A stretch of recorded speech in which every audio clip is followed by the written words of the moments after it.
إحنا بتوع زمان، ناس الطيبة والأصول، اتربينا على الأدب والاحترام وعلى كلمة الحق حتى لو كانت تقيلة. إحنا ما بنعرفش اللف والدوران، كلمتنا واحدة وذمتنا واحدة وضميرنا صاحي مهما الدنيا اتغيرت. إحنا اللي بنقول الغلطان أنت غلطان، ومش بنخاف من حد غير ربنا. مهما كان قدامنا مين، بنقول الحق، لأن الحق عمره ما يكسر صاحبه، ده دايما بيرفعه.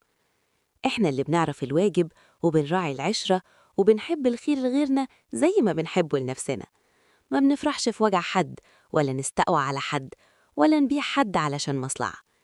إحنا ناس بتكسف من العيب وبتحترم الكبير وبتصون الصغير وبتعامل الناس على قد نيتهم. علشان كده اللي حوالينا بيحبونا وبيحسوا بالأمان إحنا موجودين.